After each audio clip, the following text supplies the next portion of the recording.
Today we're going to be illustrating how to assemble the cutting head assembly with the actuator arm at the bottom of it, and as well the drive wheel assembly that go in between the bearings where all the cutting action happens.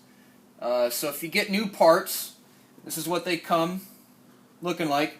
I always recommend to put grease on the shaft and rub the grease all up on the shaft so that things go together easier, and if in the event that you need to take it apart in the future, it should come out really easily. So I dab the shaft with a few points of grease and then rub it all along the shaft. Just standard grease, nothing special. We have the bearings and then also the bolts that bolt down the bearings. Something to keep in mind when we're putting this together, as you'll see in the later part of the video, there are machined indents on this drive shaft. Those are crucial for the height location of the drive wheel assembly. The alignment of this and the blade are very crucial. The set screws in this drive wheel assembly will line up with this indentation on the shaft, and I'll detail how to do that shortly. The first step to assemble the blade actuator arm and shaft is to ensure that if you're replacing bearings that you've been using for a while, to clean out the races very, very well. It would include getting out any old grease, dirt, and even potentially water that may be in here. This has to be as clean as possible to ensure a really good life of these bearings. So the first thing we're going to do is you're going to take the bearings that you received that are pre-greased out of their package, and you're going to put them down like this so that the taper goes outward and that they fit really nice inside of the race.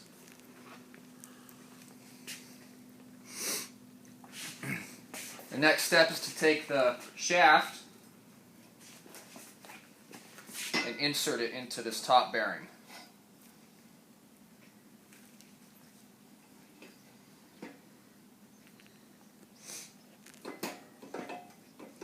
You may have to line up the bottom to get it through the bearing block. Just like that. And that's step one. Okay, the second step of this process is to grab the actuator arm, the key that was supplied with it, and as well the jam nut and lock nut to hold this onto the shaft. So the first thing we need to do is take the supplied bearing. Again, make sure this race is extremely clean. And then we're going to install the bearing so that the taper is coming outward. So it's going like this. So I actually need to flip this upside down. It's always nice to have a paper towel handy when doing this. Should slip on. Be careful, it may slide out, so you're going to have to hold it while you're installing this.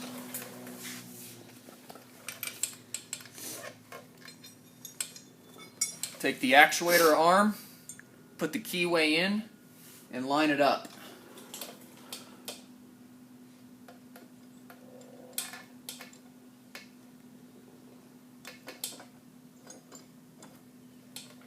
Just like that. Hold that there. Then grab the jam nut.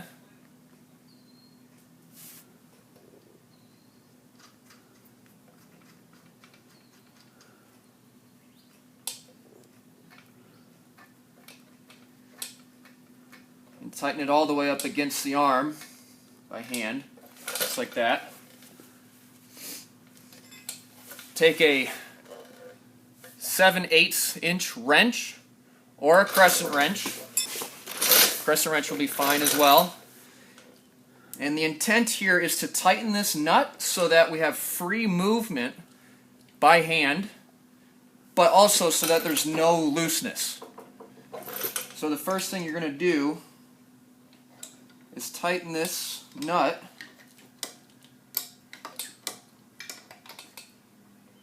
until it starts to get a little tight.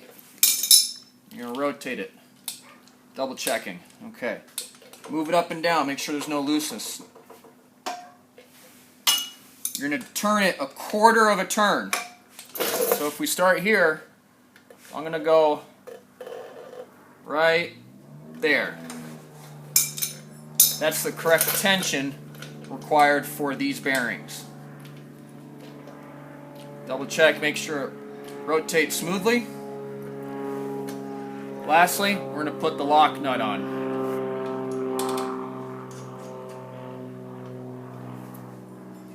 If you have a torque wrench, tighten the lock nut to 45 foot-pounds of torque.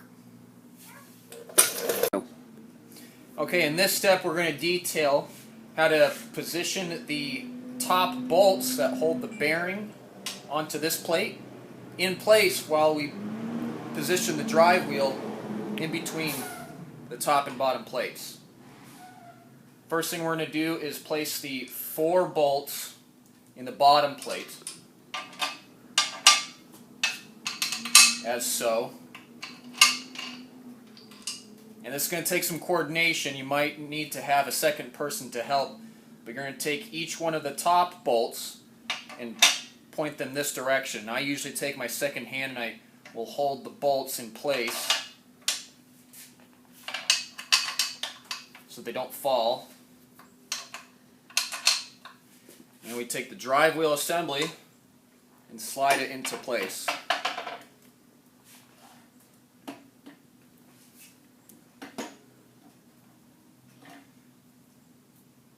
As such. Now the one thing I usually do is I will look from the top and position the keyway so that its set screw is pointing off this direction, because we're going to need to put an Allen wrench in here to tighten the set screw up against the key. And if it's pointed here, you just can't physically get the Allen wrench in place. So I'll make sure the keyway is kind of pointing off this direction so the set screw is accessible with an Allen wrench. And that's step 1. Okay, the next step in the drive wheel assembly and install, keep the shaft, the 2 3/4 of an inch long key that is associated with it, that's going to go in the drive wheel assembly. Keep them nearby because we're going to need them. But then also, if you can, grab a very thin piece of metal. It can be any shape, really. The intent of it is to slip it in between the surface of this bottom plate and the surface of the hub to prevent the key from falling through the hole and out. So we just need to insert this enough right where the keyway is on the drive wheel assembly to prevent the key from falling through. So I'm going to do that now.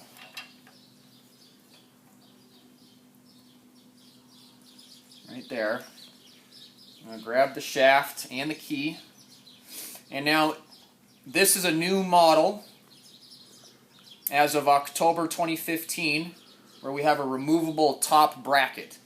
If you have an older style machine, you're going to have a permanent bracket right here. And that's okay. The shaft will slide right past it.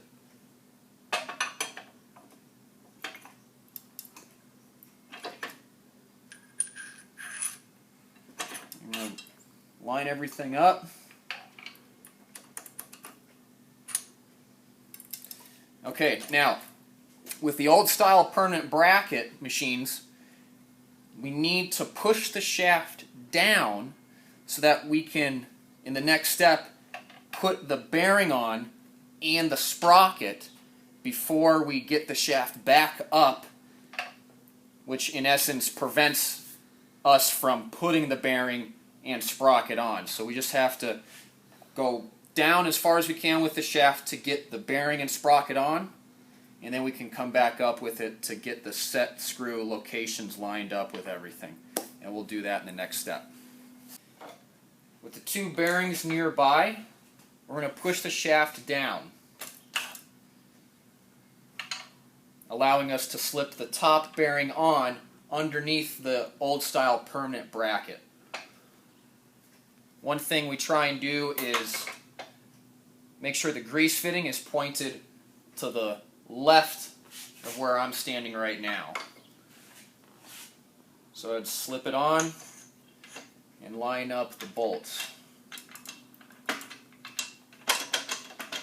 Should slip on. There's that one. I'm also going to do the bottom bearing.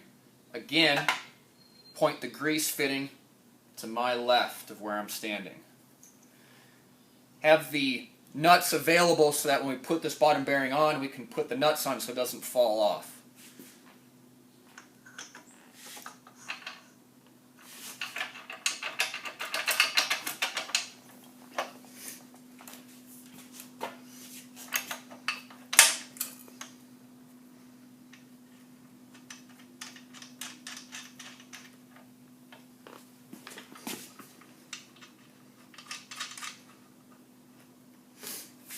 Now, the next step is to put the sprocket on now.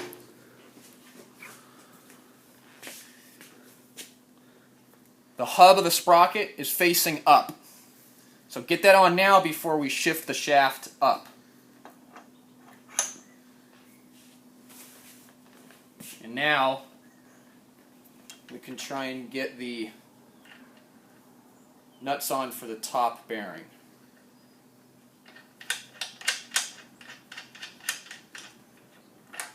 Once you have all nuts on the bolts, tighten them down, not super tight, but tight enough so that it clamps both bearings to their respective plates. Okay, in this next step, we're going to move the shaft into its vertical alignment with this lower bearing. As in the last step, as I mentioned, we just want to tighten all of these bolts and nuts just to position the bearings in their vertical location relative to each plate, but still loose enough that we can move the shaft. Sometimes if we tighten these down too soon, the shaft doesn't move very easily. So I always like to snug these down, but not really tight so that we can move the shaft. So let's start with the bottom bearing set screws. You're going to need a 5/32 Allen wrench to tighten these set screws. So we're going to line up the set screw in the bearing with this slot in the shaft. Sometimes you can use the tire height adjuster to move the shaft up. If you put something across here and then actuate it as if you're lifting up a tire, it will push the shaft up. But for now, I'm pretty sure I can get this lined up just by hand. So I'll get it centered right about there. I'll take the set screw. If you can, put some Loctite on the set screw, because these do tend to get loose every once in a while. Go. Next step, we're going to install a new blade if you have one. If not, try and use the best used one that you have available, because we're going to use the blade to position the drive wheel assembly's height and location on the shaft. Even though there is a machined slot on the shaft for the set screw and the drive wheel assembly to position, it's large enough so there's a little bit of play for the set screw to adjust itself a few thousandths of an inch if it needs to be lined up with the blade. This is very crucial because this basically determines your cut quality and your blade life. So get this installed so that we can use it to position the height of the drive wheel assembly. And we're going to, as indicated in the manual, tighten this bolt down so that there's no wiggle in the blade. Go. Alright, next step, we're going to use the blade to position the drive wheel assembly.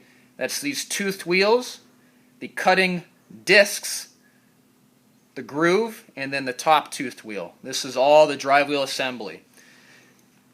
In the previous step, we tightened both the set screws on the bottom bearing, lined up the one set screw with the machined slot in its shaft. So here we go. We're going to use the blade, rotate it by hand, and check the alignment. Now, as you can see on this one, we need to move the drive wheel assembly up a little bit to line up with the blade. Should be able to do this by hand. If not, you can use a crowbar or other to lift it up with a little bit extra force. And you want the blade to slip into the slot. We'll come around the back side here. That way the blade will hold the drive wheel in place. Just like that. Now that it's in place, we want to double check visually to note that the machined slot on the shaft lines up with the set screw we're about to tighten onto the shaft, which will position the drive wheel assembly exactly where it needs to be to have perfect alignment with the blade. As we can see on this one, we are in perfect alignment with that machined slot. I'm going to go ahead and put some Loctite on this set screw and tighten it in. Once I tighten this one down, I'll go to the other side and tighten the set screw that will hold the keyway in position. And then this drive wheel assembly will be done. When tightening down the set screw that locks the key in position, we want to make sure that the thin piece of metal that we used before is still doing its job by preventing the key from sliding down into the through hole in this plate. If that key slides down, that key will rub on the inside diameter of the through hole on this plate, which could cause some harm. So after tightening this set screw down, pull that plate out and double check that that key has not slid downward into the through hole on this plate. With that second set screw tightening the key, I've pulled out that thin piece of metal holding up the key. A double check to make sure it didn't fall into the through hole on the plate is to go ahead and give it a free spin. If it spins freely, that means everything is good and it's in alignment. I forgot to mention that you will need a 5/16 Allen wrench to tighten those set screws on the drive wheel assembly hub. Okay, we're on to the last set of set screws. On the top bearing, we want to rotate the hub of the bearing so that the one set screw lines up with the machine slot, just as we did with the lower one and as well with the drive wheel assembly. Visually inspect to ensure that the set screw lines up with the machine slot, and it does. Go ahead and tighten the opposite side set screw onto the shaft first, because if you do this one first, it tends to walk as you're tightening it. So I usually tighten the opposite one first, and then I tighten this one down, and that finishes up the set screws. Last thing needed is to tighten the 8 bolts, 4 on the top bearing, 4 on the bottom, with 3/4 inch wrenches. Torque them to 45 foot-pounds each, and that will finish up the drive wheel assembly installation with the correct positioning for the shaft and the bearings. To install the wiper, which ejects pieces of rubber that get caught into the cutting groove, we're going to take the all-thread bolts, stick them through the 2 holes, take the first 2 nuts and put them each one on their respective bolt.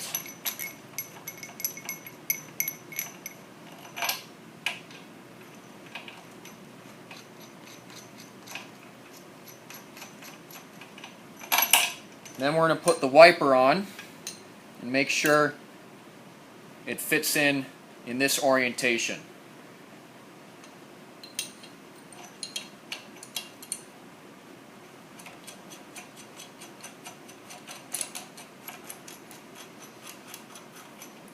Then take the other two plain nuts, put them on the bottom.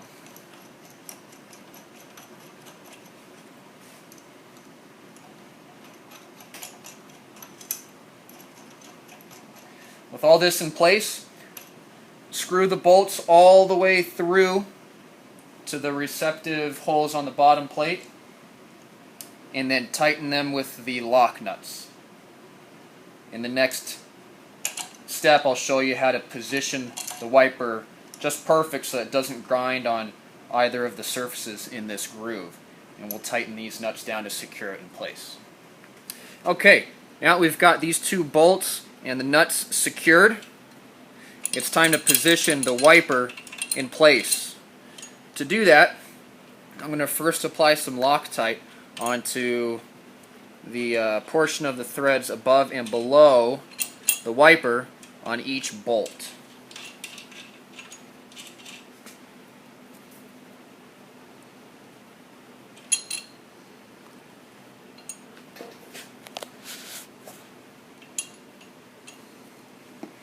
By hand and through visual inspection, rotate each nut to squish the wiper and position it vertically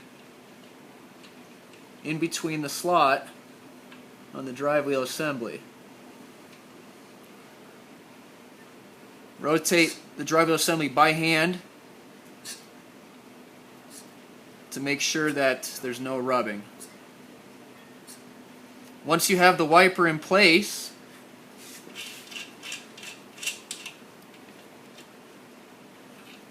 use a 3/4 inch wrench to tighten each nut individually so that it secures the wiper in the vertical location.